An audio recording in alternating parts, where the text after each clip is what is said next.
ආසියානු කුසලාන ක්‍රිකට් තරගාවලියේ සුපිරි 4 වටේ අවසන් තරගය ඉන්දිය කණ්ඩායම හා ශ්‍රී ලංකා කණ්ඩායම අතර අද රාත්‍රියේදී පැවැත්වෙනවා.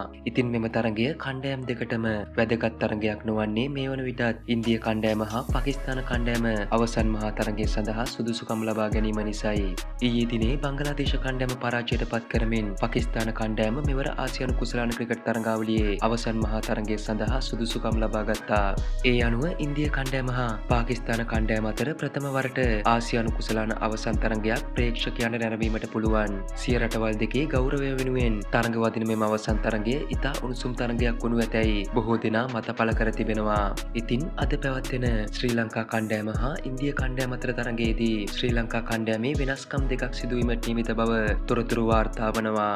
ඒ අනුව පෙර තරගයට ක්‍රීඩා කළ චාමික කරුණාරත්න වෙනුවට ජනිත් ලියනගේ අද තරගයට ක්‍රීඩා කරවීමට නියමිත බව තොරතුරු වාර්තා වනවා.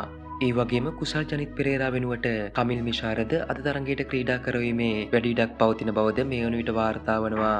ඉතින් අද පැවැත්වෙන තරගයේදී ඉන්දිය කණ්ඩායම ජස්ප්‍රීත් බුම්රා ඇතුළු ඔවුන්ගේ ප්‍රබල ක්‍රීඩකයන් කිහිප දෙනෙකුම විවේක ගන්වන්නට නියමිත බවයි ඉන්දිය මාධ්‍ය වාර්තා කර තිබුණේ. ඉතින් අද පැවැත්වෙන තරගය වෙරට වේලාවෙන් රාත්‍රී 8ට ඩුබායි ජාත්‍යන්තර ක්‍රීඩාංගණයේදී පැවැත්වෙනවා.